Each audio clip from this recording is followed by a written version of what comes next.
Okay, friends, let's talk girl stuff. Guys, you might actually enjoy it. Kinky bastards.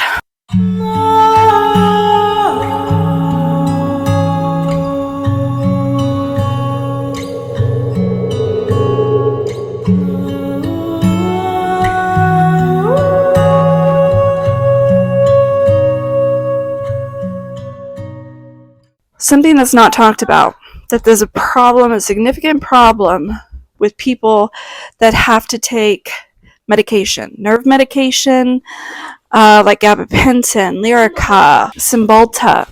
I have to do it because I have neuropathy, degenerative disc disease. I have a lot of issues from nerve trauma from the past. So, so bad I need to get my nerve endings burnt just to be at least a few months with no pain.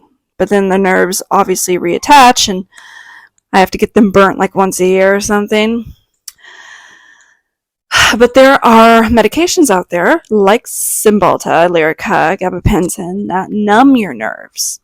But the problem with that is it numbs a bunch of other things too. Our nervous system is a significant part of everything we are, mentally, physically, emotionally.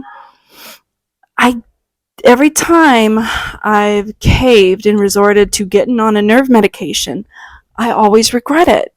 I either gain 50 pounds in 2 weeks, I become a witch who's just a raging I just can't thrive as a woman when I'm on these things. A lot of issues come with it. Right after I injected it, it gave me like a flush heat, like warmth, like you were right next to the fire here, which I wasn't next to this fire. But it's a perfect analogy, which couldn't be more convenient.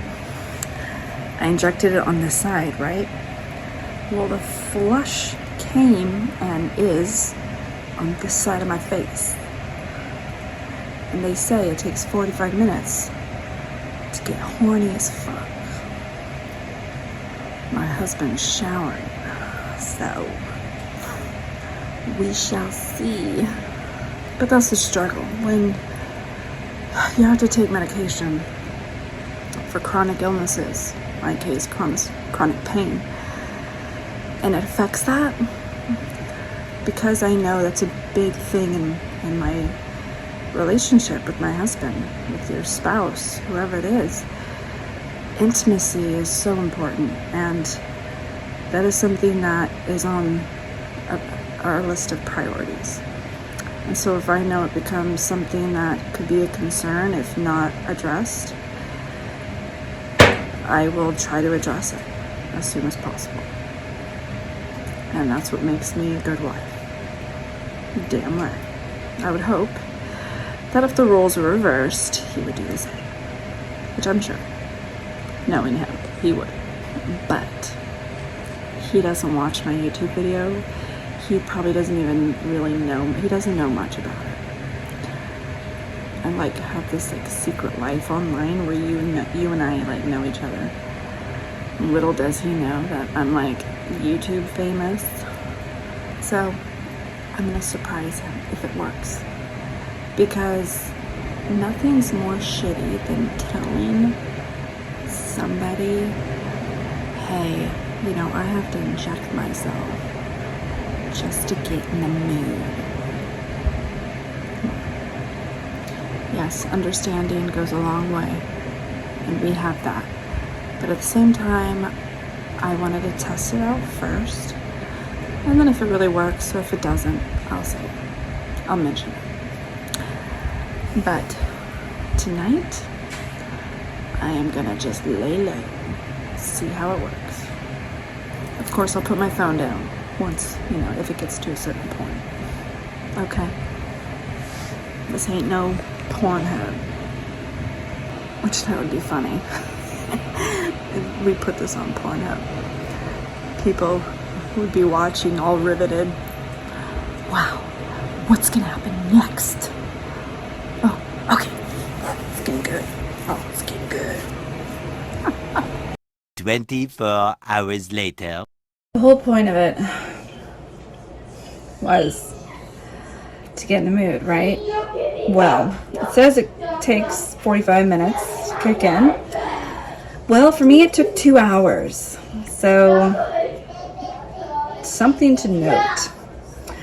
I was not happy at the process that I had to go through before anything.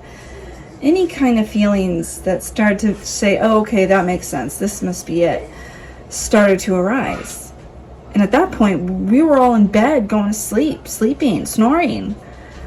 I was livid. I'm like, how's the last time I am following instructions? So about after 2 hours, it was so annoying. It was very tingly and really sensitive. Every walk, every movement. I'm like, oh, ooh, yes. Okay, yes, this is great. But, you know, we're all asleep. Wow. Fantastic. So, yeah, it was wow. I'm going to have to take 2 later for initial reaction. It was not what I thought. But once the benefits do kick in, yes, it's going to go. Because what it does is it makes everything sensitive down there. Everything is heightened. Heightened in movement, emotions, heightened. So it would work, guaranteed. But you better make sure you take it sooner. Because you can use self-control. So it's better to do it sooner than later. Don't wait till it's too last minute. Do it like way sooner. Like if you know you're gonna have to go someplace or you're gonna have one opportunity in 2 hours, go ahead and, you know, instead of waiting until the 45-minute, and you know, which is the rule, it kicks in 45 minutes, just do it in 2 hours, because chances are it'll still be going strong. Because trust me, it was going strong all the way up to the morning. Make those adjustments with the second attempt, and I'll do a part 2, and I'll take you along with me, leaving out certain parts, and I will let you know how I fare.